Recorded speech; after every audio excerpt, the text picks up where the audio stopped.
Good morning everyone, आप सभी लोगों का स्वागत है। आज 22 अगस्त है तो डीएनए डेली न्यूज़पेपर एनालिसिस में हम लोग देखेंगे दैनिक जागरण राष्ट्रीय संस्करण और जनसत्ता में प्रीलिम्स मेंस इंटरव्यू ओरिएंट के साथ साथ निबंध के कौन से टॉपिक को शामिल किया गया है। यह आपके लिए उपयोगी होगा। यूपीएससी, बीपीएससी, यूपीपीसीएस, एमपीपीसीएस जैसे पीसीएस आप दे रहे हैं, साथ ही साथ जो भी कम्पिटिटिव एग्ज़ाम है उसमें करंट के जो कॉन्सेप्ट है करंट अफेयर्स का, वो आप यहाँ से कवर कर सकते हैं। तो चलिए हम लोग लगातार बात करेंगे, आगे बढ़ेंगे।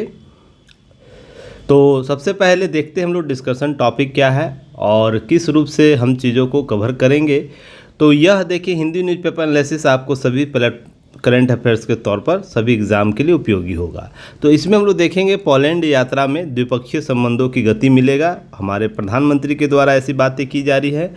पोलैंड के स्मारकों में भारत का क्या खासा नाता है, तो इसे भी हम लोग एक नज़र में देखेंगे। भारत पोलैंड के द्विपक्षीय संबंध कैसे हैं, किस रूप से आगे बढ़े, इन सारे न्यूज़ को हम लोग पीटी एस्पेक्ट की नज़र से देखेंगे, मेंस एस्पेक्ट की नज़र से देखेंगे। एक केस स्टडी आया है, उसे हम लोग देखेंगे ताकि आप लोग कहीं भी इसका उपयोग कर सके। इस केस स्टडी को समाज के सकारात्मक स्वरूप को, सरकारी योजनाओं के सकारात्मक स्वरूप को प्रस्तुत करने में, जैसे सरकारी स्कूलों में पढ़ रही ज़्यादातर बेटियां प्रदर्शन में रही है अव्वल, तो कैसे यह सामाजिक सुधार के लिए एक बेहतर कदम बताया जा रहा है, तो इसे हम लोग देखेंगे। नेक्स्ट देखेंगे 151 सांसदों और विधायकों पर दर्ज है महिलाओं के विरुद्ध अपराध के केस। यह किस रिपोर्ट में आ रहा है? एडीआर रिपोर्ट जो है उसमें चीज़ें उभर कर सामने है। हालिया घटना में यह बहुत ही चिंता का विषय है, जो कोलकाता का विवाद चल रहा है और इसके आसपास के क्षेत्रों का विवाद जो है देश में एक अलग कोताहल उत्पन्न किए हुए। इसमें अगर जिम्मेदार लोगों पर भी इस तरीके के अपराध के केस हैं तो सोचनीय विषय है। तो इसके बाद नेक्स्ट हम लोग देखेंगे रक्षा मंत्री राजनाथ की अमेरिकी यात्रा को देखेंगे, इसके पीटी एस्पेक्ट को समझने का प्रयास करेंगे। सिंगापुर, इंडोनेशिया, वियतनाम में फंसे टेक्सटाइल उत्पाद जो है यूएस भेजा गया। तो यह क्यों ऐसा हो रहा है, क्यों हूती जो विद्रोही है, क्यों अंतर्राष्ट्रीय व्यापार को, अंतर्राष्ट्रीय मार्गों को प्रभावित कर रहे हैं, इन सारे संदर्भ को देखेंगे। फिर 9 महीनों में उच्च दर पर है गेहूं का दाम, तो इसके क्या प्रभाव पड़ सकते हैं, खुदरा मूल्य पर कैसे, यह खाद्य मूल्य पर कैसे प्रभावित करेगा, सभी मुद्दों की हम चर्चा करेंगे। सबसे युवा आईसीसी चेयरमैन हो सकते हैं जैसा, तो हम इसे पीटी एस्पेक्ट के नज़र से देखेंगे, क्या इसके न्यूज़ निकलकर सामने आ रहे हैं। लाइफ टाइम अचीवमेंट पुरस्कार राहुल द्रविड़ जी को दिया गया है, तो इससे संबंधित अन्य पुरस्कारों को भी हम एक नज़र देखते हुए आगे बढ़ेंगे ताकि पीटी फैक्ट को हम समझ सके। नेक्स्ट टॉपिक पर आएंगे, निष्क्रिय क्यों है सीसीआई जैसी संस्था अर्थात भारतीय प्रतिस्पर्धा आयोग क्यों निष्क्रिय है, ऐसा आरोप विपक्ष के द्वारा लगाया जा रहा है। तो हम इसके मेंस एस्पेक्ट को भी देखेंगे और पीटी एस्पेक्ट को भी देखेंगे। साथ ही साथ देखेंगे भारतीय प्रतिस्पर्धा आयोग क्या है, इसकी संरचना कैसे, इसका गठन कैसे होता है, भारतीय प्रतिस्पर्धा आयोग की आवश्यकता क्यों है, इन सारे एस्पेक्ट को हम समझने का प्रयास करेंगे। नेक्स्ट संपादकीय में हम देखेंगे तस्करों के चुंगल में फंसा है बचपन और बांग्लादेश में भारत का विकल्प क्या है, इन सारे एस्पेक्ट को पीटी फैक्ट, मेंस फैक्ट और इंटरव्यू ओरिएंट हम देखने का प्रयास करेंगे। तो चलिए आगे बढ़ते हैं। तो आज आप लोग के लिए एक नई चीज़ लेकर आई है युक्ति आईएएस।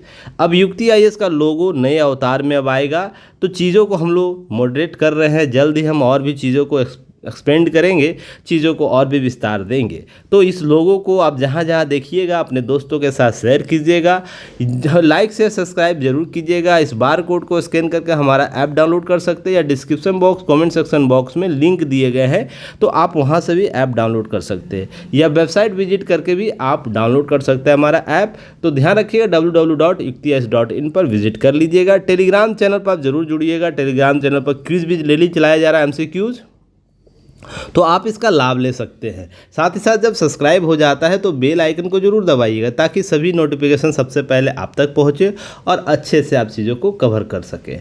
चलिए न्यूज़ पर आते हैं, देखते हैं। सबसे पहले देखिए, पोलैंड यात्रा से द्विपक्षीय संबंधों को मिलेगी गति, ऐसी बातें की जा रही है। अभी 21 और 22 को अगस्त को पोलैंड की यात्रा पर उनका रहेगा और वो 23 सितंबर कुछ घंटों के लिए यूक्रेन जाएंगे। भारतीय प्रधानमंत्री विदेशी दौरे पर गए हैं। देखिए, इसके मायने बहुत अलग हैं। जब से रूस यूक्रेन का युद्ध चल रहा है, उसके बाद भारतीय प्रधानमंत्री का उन क्षेत्रों में जाना जहां पर इससे संबंधित चीज़ें जुड़ी हुई हैं। पोलैंड के जस्ट बगल में आपको यूक्रेन है, यूक्रेन के जस्ट बगल में रूस, जो विवाद चल रहा है, और उसकी सीमा तक जाना बहुत ही दूरगामी परिणाम लेकर आ सकता है आने वाले समय में। हालांकि हम पोलैंड पर आते हैं। देखिए, 45 वर्षों के बाद कोई भारतीय प्रधानमंत्री पोलैंड जाते हैं। उससे पहले आपको 1979 में मोरारजी देसाई जी के जो हमारे प्रधानमंत्री थे, उनका दौरा किया गया था। तो इन सब सारे पीटी फैक्ट आप लोग जरूर देख लीजिएगा, कवर कर लीजिएगा। अब देखिए, ध्यान रखिएगा, पोलैंड से यूक्रेन की यात्रा PM Modi rail force 1 train से करेंगे। तो इस नाम का जरूर, इस ट्रेन का जरूर नाम याद रखिएगा, रेल फोर्स 1 ट्रेन जो है उसकी यात्रा करेंगे। तो इससे पीटी फैक्ट आपसे प्रश्न पूछा जा सकता है। अब 10 घंटों का समय लगेगा, ध्यान रखिएगा, इसमें सारी चीज़ें कवर की जाएंगी। पीएम डोनाल्ड जो टस्क हैं पोलैंड के, द्विपक्षीय वार्ता शामिल होंगे। अब ध्यान रखिएगा, पोलैंड के राष्ट्रपति अंद्रजेज डूडा वहाँ के उद्योगपतियों से, इन्फ्लुएंसर से अलग अलग मुलाकात करेंगे। तो सबसे पहले तो ये आपको याद रखना है, पोलैंड के पीएम कौन है, राष्ट्रपति कौन है, ये सब पीटी फैक्ट आपसे प्रश्न पूछ सकता है। तो ये सब चीज़ें कवर कर लेना है, इससे चीज़ों को हम देखेंगे।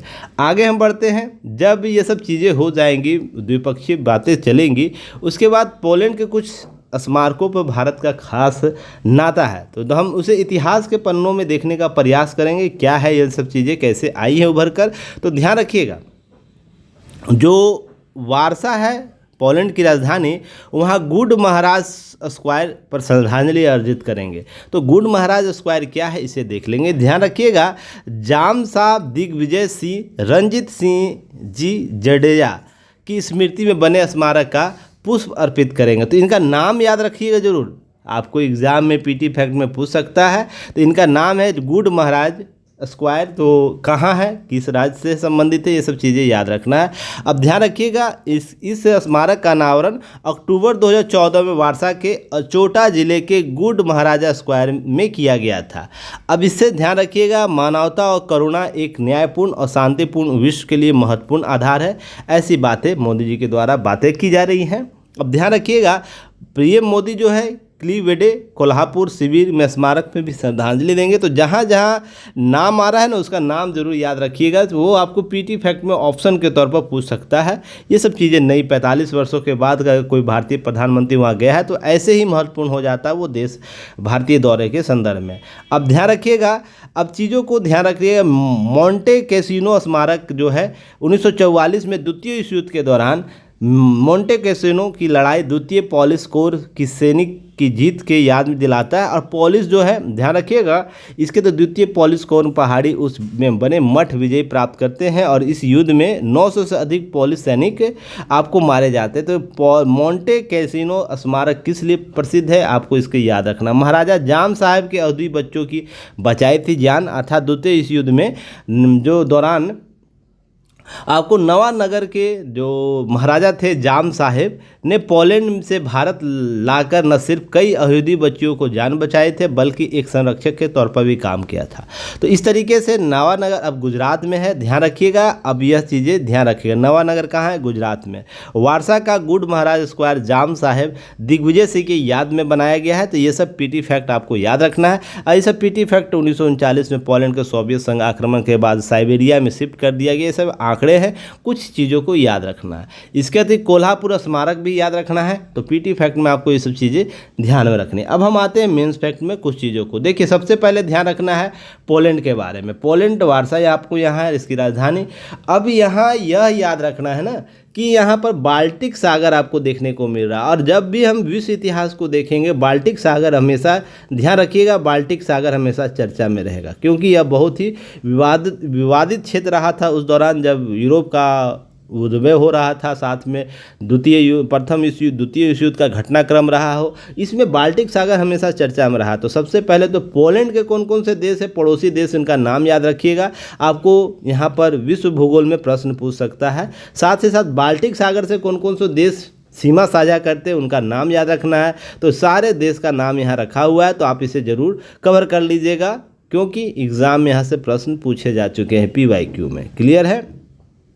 अगर हम यूक्रेन के संदर्भ में देखें तो यूक्रेन को भी आप उसके पड़ोसी मुल्कों के साथ देख लीजिएगा, ताकि हम चीज़ों को कवर कर सके पीटी फैक्ट में। चलिए हम आगे आते हैं, बात करते हैं, कुछ चीज़ों को समझने का प्रयास करते हैं। देखिए सबसे पहले ध्यान रखिए, भारत पोलैंड के बीच रिश्तों की उड़ान में हम बात करें 1954 में भारत पोलैंड के बीच राजनयिक संबंध स्थापित हुए। तो आज़ाद 1947 में हुआ भारत, 1950 में संविधान लागू हुआ, पर उसके 4 वर्ष के बाद हमारा द्विपक्षीय संबंध, हमारा राजनयिक संबंध स्थापित होता है पोलैंड से। अब 1957 पोलैंड की राजधानी वार्सा में भारतीय दूतावास खोला जाता है। तो आपको ध्यान रखना, भारतीय दूतावास कब खोला जाता है? 1957 में। 1979 में भारतीय प्रधानमंत्री पोलैंड की पिछली यात्रा की थी, जिसमें आपको मोरारजी देसाई जी जाते हैं।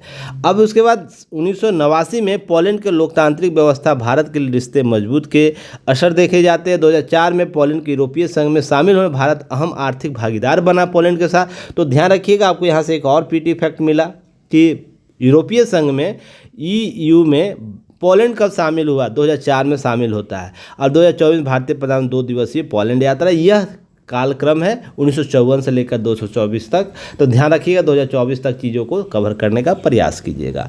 भारत और पोलैंड के बीच आपसी संबंध की हम बात करें तो सबसे पहले ऐतिहासिक संबंध में हम बात करें तो महाराजा दिग्विजय सिंह जी के हजारों पोलिश बच्चों की शरण दी थी, जिस पर चर्चा भी हो चुकी, उनके स्मारक भी बनाए गए हैं। यह द्वितीय विश्व युद्ध की घटना है। तो ऐतिहासिक संबंध हमारे पहले से भी रहे हैं। ध्यान रखिए, निवेश के बारे में बात करें तो भारत ने पोलैंड के $3 बिलियन से ज़्यादा का निवेश किया है, भारत ने पोलैंड में। तो भारत पोलैंड में निवेश कर रहा है। तो हमारे आईटी क्षेत्र है, बीपीओ है, कई भारतीय कंपनियां पोलैंड में काम कर रही, 10,000 लोगों को रोजगार देती है। तो इस तरीके से हम द्विपक्षीय संबंधों में आर्थिक निवेश को हम बढ़ावा दे रहे हैं। रक्षा क्षेत्र में हम बात करें तो भारत पोलैंड से हेलीकॉप्टर और आर्मी हार्डवेयर खरीदता है, जिसमें T-72 tank upgrade Polish company प्रमुख योगदान है। तो इस तरीके से हम रक्षा संबंधों को भी बेहतर बनाने का प्रयास करते हैं। अगर हम व्यापार की बात करें तो वर्ष 2023 के दोनों देशों के बीच $5.72 बिलियन का व्यापार हुआ, जिसमें भारत ने पोलैंड को 3.95 बिलियन सामान निर्यात किया। तो इस तरीके से देखते हैं द्विपक्षीय व्यापार हमारा किस तरीके से काम कर रहा है।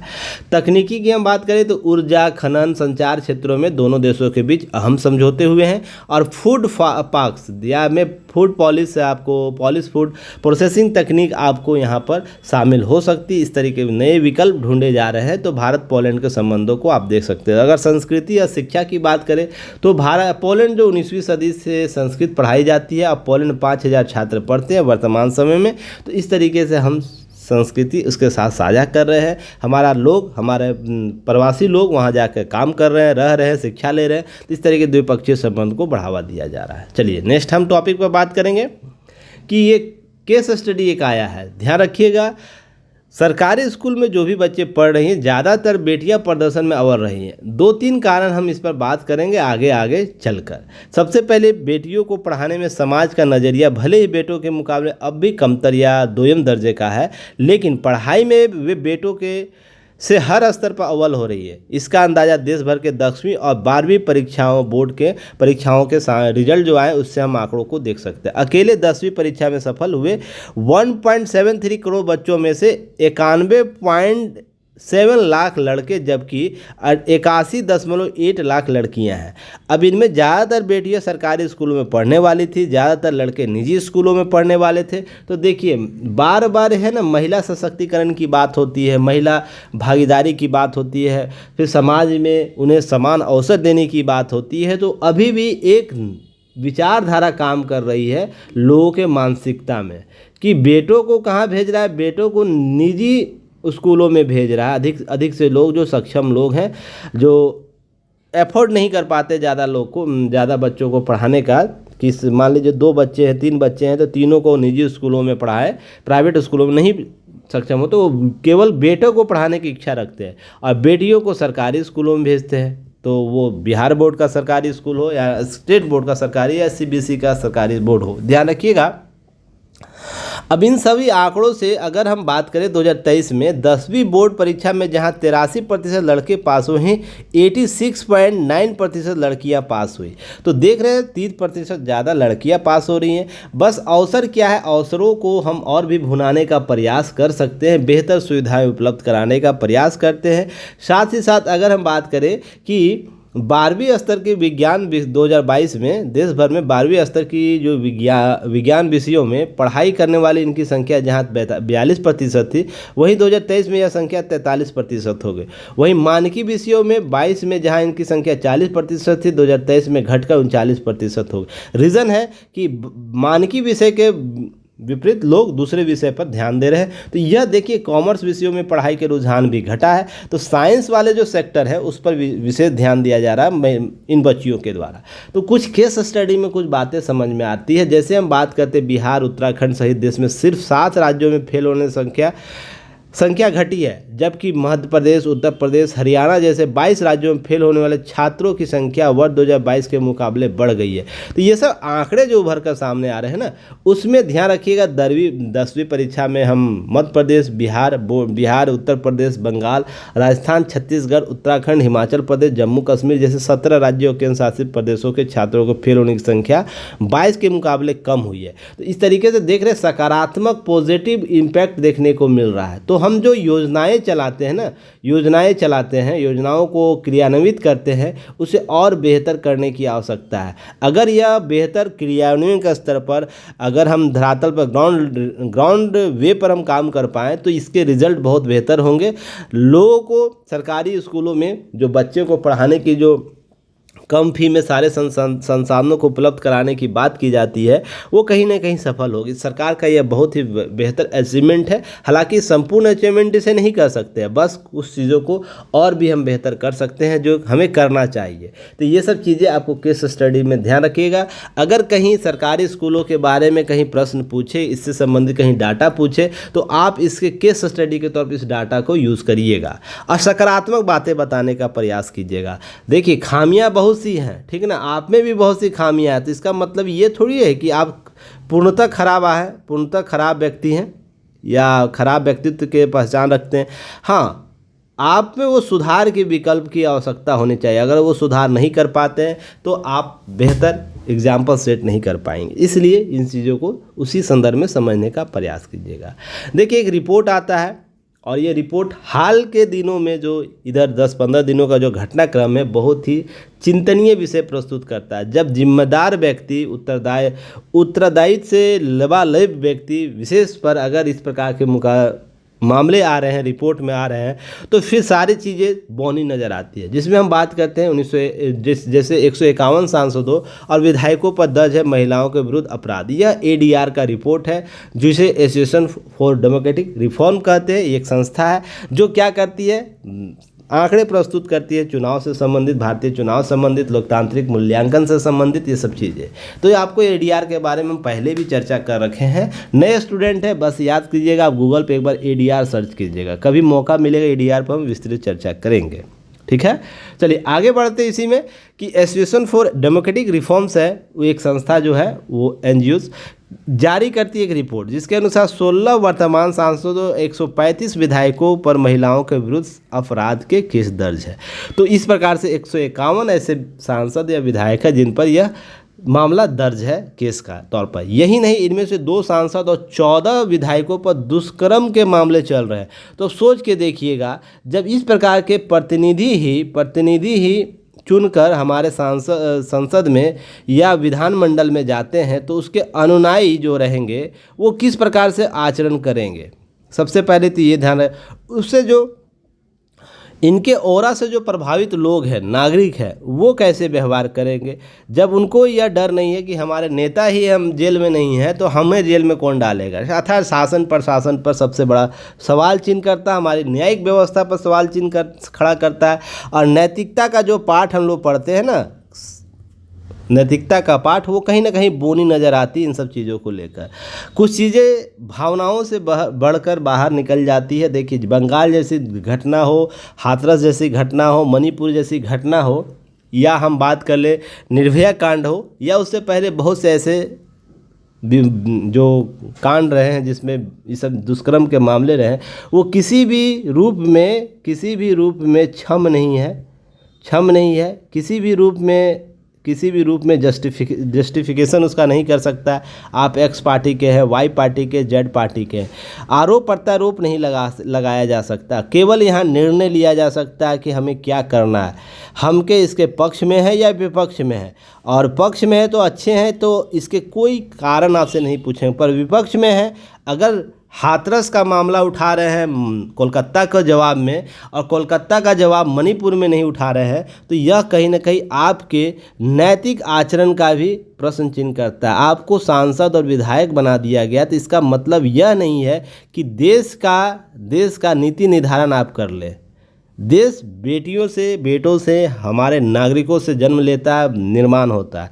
उसमें सभी व्यक्ति XYZ किसी भी क्षेत्र से हैं, उनको सुरक्षा मुहैया कराना राज्य की सरकारों का दायित्व है, केंद्र की सरकारों का दायित्व है। अब यहाँ पर हम पार्टी पॉलिटिक्स करेंगे तो चीज़ों को समझने की आवश्यकता। ऐसे मामले जब आएंगे ना, तो हम स्वयं से चेहरे नहीं मिला पाएंगे। तो इन सब चीज़ों को ध्यान में रखिएगा। चीज़ें जब प्रश्न पूछी जाती है तो कुछ चीज़ों को भावनाओं में देखी जाती है, ठीक है। अब 151 सांसदों की हम बात कर लें, तो इन्होंने चुनावी हलफनामे में ये घोषणा की है। तो सांसदों के साथ साथ सबसे बड़ा जवाबदेह हमको संस्थाओं को बनाना होगा। ऐसा नहीं कि देखिए ये सब मामले हम यूं ही नहीं छोड़ सकते हैं। अब दुष्कर्म के मामले हैं, जब तक वो उसका समाधान नहीं हो जाता उनको चुनाव रोक लगानी चाहिए, जहाँ तक मैं यह मानता हूँ स्पष्ट तौर पर। और बहुत से लोग ऐसे बोलेंगे कि हाँ, उससे उनका मौलिक अधिकार छिन जाएगा। तो मौलिक अधिकार को डालिए चूल्हा में, ठीक है ना। आपको पहले मौलिक कर्तव्य की जिम्मेदारी होनी चाहिए। मैं बार बार बोलता हूँ, मौलिक अधिकार से ज़्यादा बेहतर मौलिक कर्तव्य। पहले आप नागरिक बनने की कोशिश कीजिए, जवाबदेह नागरिक बनिएगा। सीधे चीज़ें जो है ना आसान दिखने लगेंगे हर चीज़ में। अब यहाँ पर मौलिक अधिकार, यहाँ हम कितना भोकाली वाला, कितना हम ये शब्द यूज़ कर रहे हैं, ये सब चीज़ें नहीं प्लेटफॉर्म पर यूज़ की जाती। फिर भी मैं यूज़ करूँगा, मैं किसी की परवाह नहीं करता हूँ। सीधा से एक लाइन में जानिए, मैं बहुत खुला सांड हूँ। खुला जंगल में जो हाथी होता है ना, मतवाला हाथी, वो हूँ। अगर मैं चाहूँगा तो चीज़ों को समझने का प्रयास करें। अगर मुझे सुप्रीम कोर्ट, हाई कोर्ट भी चैलेंज करेगी तो मैं उनको इसी तरीके से जवाब दूँगा। उनको नज़र नहीं आता है, बेवकूफ़ लोगों को बैठे हुए जो रहते हैं और बाद में चर्चा करते हैं कि हम एक और घटना का हम वेट नहीं कर सकते। तो हाथरस में क्या कर रहे थे आप? हाथरस से बाद में मणिपुर में आप क्या कर रहे थे? उससे पहले निर्भया कांड में क्या कर रहे थे? अभी तक आप लोग सशक्त निर्णय नहीं बना पाए, जवाबदेह नहीं बना पाए एजेंसियों को। साथ में सरकार क्या कर रही है, इन सब चीज़ों को ध्यान में रखने की आवश्यकता है। कुल मिलाकर हम बात करें, कोरी कागज़ तब तक रहेगी जब मौलिक कर्तव्य के बारे में संदर्भ में हम बात नहीं करेंगे। इन सांसदों को तत्काल रूप से इनकी रोक लगानी चाहिए। जहाँ तक मैं जानूँ, देखिए देश तुरंत सुधर जाएगा। इन मनचले लोग जब पहुंच जाते हैं जिम्मेदार पोस्ट पर, तो उनके अनुयायी ही इसका ऐसे करते हैं। जैसे बंगाल की हम बात कर लें, अब ममता बनर्जी को मैं व्यक्तिगत बात नहीं कर रहा हूं, पर एक सामाजिक तरीके से मैं बात कर रहा हूं। अब उनके राज्य में घटना होता है और वो बोलते हैं कि भाजपा ऐसा कर रहा है, भाजपा के गुंडे ऐसे कर रहे हैं, तो आपको शर्म से डूब जाने चाहिए। आप भी एक महिला, जब आपका बलात्कार होगा तो आपको सारी कोरियाँ समझ में आ जाएगी सबसे पहले क्या करना चाहिए। मैं सीधा से एक लाइन में बोल रहा हूँ, इन चीज़ों को समझने का बात। बाकी यहाँ रिपोर्ट में जो बातें की गई है, ये सब देखने की आवश्यकता है कि 25 सांसद विधायक महिला के खिलाफ अपराध से संबंधित सामना कर रहे हैं। इन मामलों में 17 सांसद विधायक उड़ीसा दूसरे पायदान पर है। ये सब आंकड़े आपको याद रखने हैं। रिपोर्ट के अनुसार 16वें मौजूदा जो विधायक है, मौजूदा सांसद और विधायक IPC की धारा 376 के तहत दुष्कर्म के संबंधित मामले घोषित किए हुए। नवीनतम 10 साल से सजा का प्रावधान है। इसे आजीवन कारावास तक बढ़ाया जा सकता है, ऐसा भी आपको चीज़ें इसमें शामिल होती है। अब ध्यान रखें, आरोप में एक पीड़ित के खिलाफ बार बार अपराध करना भी शामिल है। इन गंभीरता को दर्शाता है कि हम किस प्रकार की व्यवस्था को बनाए हुए हैं। हम केवल कागजी और केवल घटनाओं पर कैंडल जलाने वाले संस्थाओं के साथ काम करते हैं, लोगों के साथ काम करते हैं, इसे समझने का प्रयास कीजिएगा। अब ऐसे सर्वाधिक जो मामले भाजपा के प्रतिनिधियों के, पार्टी में 54 सांसद और विधायकों के महिलाओं के विरुद्ध अपराध दर्ज हैं। कांग्रेस में 23, तेलुगु देशम पार्टी 17 और सांसद विधायकों का ऐसे मामले दर्ज हैं। अब मैं यहाँ सीधा सा अर्थ बोलता हूँ, यहाँ भाजपा और कांग्रेस करने की आवश्यकता नहीं है। अगर एक इसमें भी है, एक इसमें है, तो एक ऐसे ऐसे लोगों को चुन चुन कर इनको बाहर करने की आवश्यकता है। सारे फसादों का जड़ आपको यहाँ के केंद्र बिंदु में देखने को मिलेगा, क्योंकि आप इसका सिंपल लॉजिक इसके अनुसरणकर्ता पर मैंने आप लोगों को कॉन्सेप्ट बताया था, सत्ता का अभ्यास, उसे याद रखिएगा। इस प्रकार के लोग जब संसद में चले जाते हैं और विधानमंडल में, तो सत्ता का अभ्यास करते हैं, और सत्ता का अभ्यास में यह घटनाक्रम आता है जहां पर उसके जो सिस्टम बने हुए उसके जो कोर पॉइंट सब लोग हैं वो भी उसके अधीन कार्य करने लगते हैं, और सभी एक दूसरे से कड़ियाँ जुड़ने लगती है और सभी एक दूसरे के विरुद्ध काम करने लगते हैं, जैसे देश विरोध में, क्षेत्र विरोध में, व्यक्ति विरोध में ऐसा काम करते हैं। क्लियर है? इन सब चीज़ों को समझने की आवश्यकता है। चलिए आगे हम बात करेंगे।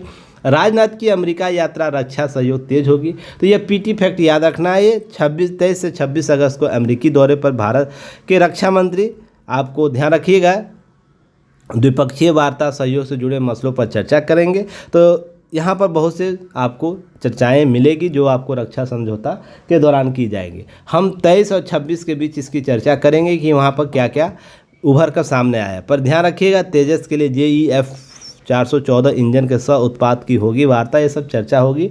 अभी हम केवल पीटी फैक्ट में देखेंगे। 23 से 26 अगस्त तक अमेरिकी यात्रा पर रहेंगे रक्षा मंत्री। क्लियर है? चलिए आगे हम बात करते हैं।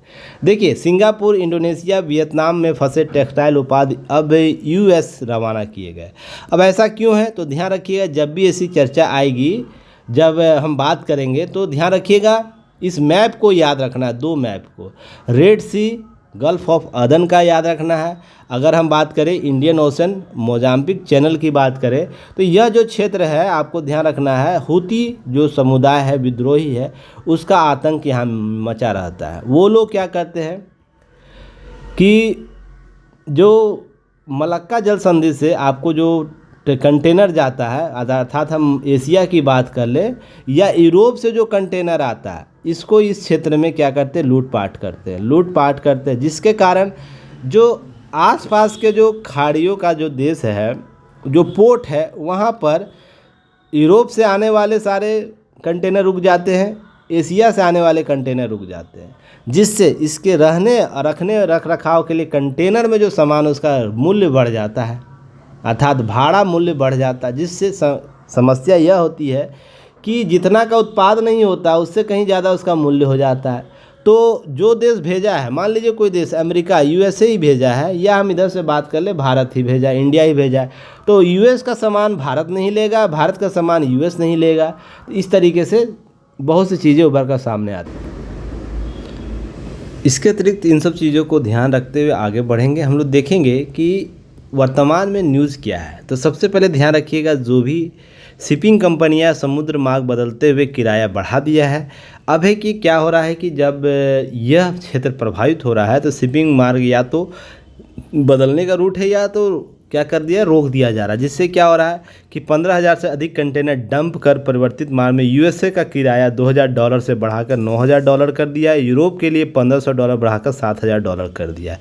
तो लूटपाट का खतरा टलने का 2 महीने बाद भारतीय उत्पाद US सहित 35 देशों के लिए शिपिंग कंपनियां पुराने भाड़े पर रवाना करना शुरू कर दिया। ये सब चीज़ें उभर कर सामने। अब ध्यान रखिएगा, इन सब चीज़ों को लेकर जब ऐसी आती हैं, तो सबसे पहले हूती वाला जो कॉन्सेप्ट है उसे ध्यान रखिएगा आप लोग। एक्चुअली हूती क्या कर रहा है,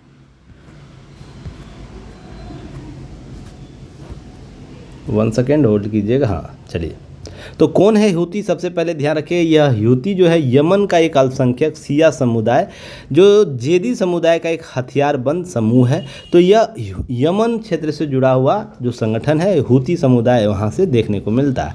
अब ये समुदाय ने 1990 के दशक में तत्कालीन जो राष्ट्रपति अली अब्दुल्ला सालेह के कथित भ्रष्टाचार से लड़ने के लिए इस समूह का गठन किया था। जो हूती समुदाय आपको देखने को मिलता है, जो इस प्रकार के लूटपाट करते हैं। उनका नाम उनके अभियान के संस्थापक हुसैन अल हूती के नाम पर पड़ा।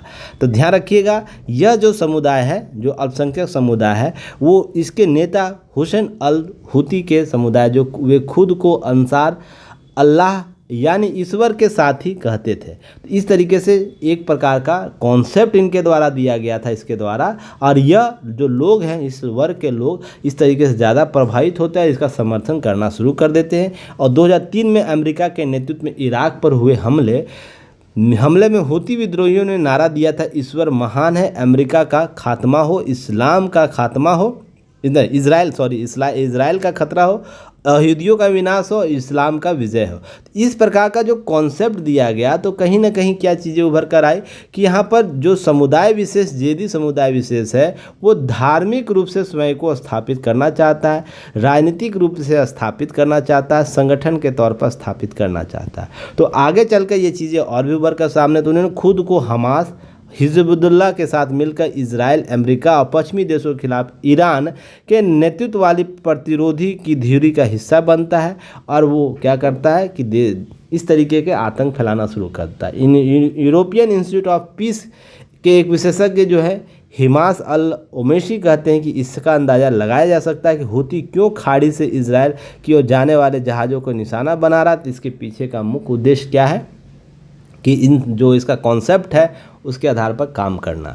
वे कहते हैं दरअसल वे अब औपनिवेशिक से लड़ रहे हैं, अथवा औपनिवेशिक व्यवस्था से लड़ रहे हैं, इस्लामिक राज्य के दुश्मनों से लड़ रहे हैं। यह विचार उनके आधार पर अच्छे से मेल भी खाता है। ऐसी बातें उभर कर सामने आई। तो कुल मिलाकर हम बात करें कि जब हम इन सब चीज़ों को देख लेते हैं तो इसका एक ही मतलब निकलता है कि इसके धार्मिक उद्देश्य पूर्ति करने के लिए औपनिवेशिक जो लड़ाइयाँ ये लड़ रहा है, उसके पीछे का कोरी कल्पना मात्र देखने को मिलता है। इसमें वो पूरा करता है क्या, विश्व के सभी कंटेनरों को इस क्षेत्र में प्रभावित आने जाने से, रेड सी, गल्फ के अदन में, या हम मेडागास्कर की बात कर ले, उन सब क्षेत्रों में जाने से प्रभावित करता है। तो यह संगठनात्मक रूप से आतंकवादी संगठन के तौर पर भी काम करता है। कुल मिलाकर इतनी ही बात है। अब जब भी यमन की बात होगी तो ऑपरेशन राहत की बात होगी भारत के। तो यह 2015 में यमन सरकार और हूती विद्रोहियों के बीच जो संघर्ष छिड़ गया था, तो उसमें चलाया गया भारत का अभियान है अपने नायकों को वापस लाने के लिए। तो ध्यान में अमन में फंसे जो 2015 में लगभग 4640 भारतीयों के साथ साथ 41 देशों के 960 विदेशियों को, नागरिकों को सुरक्षित बाहर बचाया था भारत ने। तो ऑपरेशन राहत किस लिए चलाया गया था, यमन विद्रोहियों के संदर्भ में। ध्यान रखिएगा, इस तरह कुल 5600 लोगों को निकालने के बाद ऑपरेशन राहत को समाप्त किया गया था। तो ये सब आंकड़े याद रखना इसके तहत। क्लियर। 9 महीनों के उच्च स्तर पर गेहूं का दाम है। तो देखिए, हाल ही में इसके अतिरिक्त मलेशिया को 2 लाख टन चावल निर्यात की अनुमति दी गई है। सरकार ने नेशनल कोऑपरेटिव एक्सपोर्ट जो लिमिटेड है उसके माध्यम से मलेशिया को 2 लाख आपको गैर बासमती सफ़ेद चावल निर्यात की अनुमति दी है, चावल का निर्यात की अनुमति दी। इसके साथ अब 20 जुलाई 2023 से गैर बासमती सफ़ेद चावल निर्यात पर प्रतिबंध है, लेकिन अनुरोध के कुछ देशों को निर्यात की बातें की जा रही है। तो यहाँ पर एक पीटी फैक्ट, 2 पीटी फैक्ट आपको यहाँ से प्रश्न, जो घरेलू आपूर्ति को बढ़ावा देने के लिए गैर बासमती सफ़ेद चावल पर निर्यात प्रतिबंध कब से लगाए गए हैं, तो 20 जुलाई 2023। अगर हम इसके बाद गेहूं के बारे में बात करें तो गेहूं की आपूर्ति दिन प्रतिदिन कम होती जा रही है। कुछ आप उसके 2-3 कारण आपको ध्यान रखने हैं।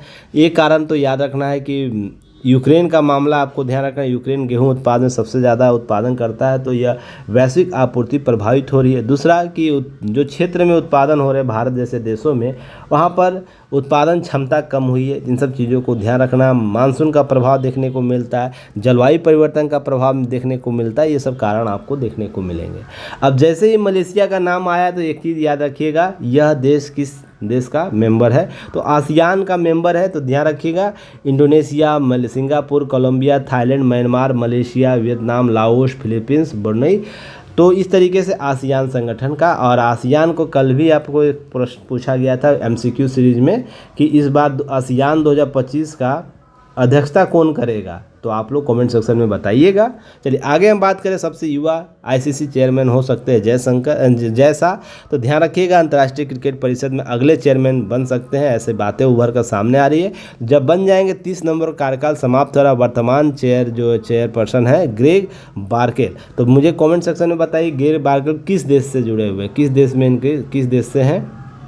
तो पीटी फैक्ट आप लोग बताइएगा कमेंट सेक्शन में, और ये कमेंट सेक्शन में उत्तर देने का प्रयास जरूर कीजिएगा, लगातार प्रयास कीजिएगा तो और भी चीज़ें उभर कर सामने आएंगी। चलिए आगे हम बात करते हैं। पीटी फैक्ट एक याद रखना है कि राहुल द्रविड़ को सीएट क्रिकेट रेटिंग अवार्ड जो था 2023-24 उसमें लाइफ टाइम अचीवमेंट पुरस्कार दिया गया। कप्तान रोहित को क्या दिया गया, सर्वश्रेष्ठ अंतर्राष्ट्रीय पुरस्कार पुरुष क्रिकेटर के तौर पर। तो इस प्रकार से पुरस्कार वितरण किए गए। अन्य खिलाड़ियों को नाम याद रखना है। लाइफ टाइम अचीवमेंट पुरस्कार 2000 राहुल द्रविड़, सर्वश्रेष्ठ अंतर्राष्ट्रीय क्रिकेट रोहित शर्मा, सर्वश्रेष्ठ वनडे बल्लेबाज विराट कोहली, सर्वश्रेष्ठ वनडे गेंदबाज मोहम्मद शामी, आपको सर्वश्रेष्ठ टेस्ट बल्लेबाज यशस्वी जायसवाल, सर्वश्रेष्ठ टेस्ट गेंदबाज आर अश्विन, सर्वश्रेष्ठ टी20 बल्लेबाज फिल साल्ट याद रखना है, सर्वश्रेष्ठ टी20 बल्लेबाज फिल साल्ट, सर्वश्रेष्ठ टी20 गेंदबाज टीम सऊदी, सर्वश्रेष्ठ घरेलू क्रिकेटर साई सुदर्शन, सर्वश्रेष्ठ महिला बल्लेबाज स्मृति मंधाना, सर्वश्रेष्ठ भारतीय महिला गेंदबाज दीप्ति शर्मा, खेल प्रकाश प्रशासन में उत्कृष्टता जैसा, ये सब पुरस्कार आपको दिए गए हैं।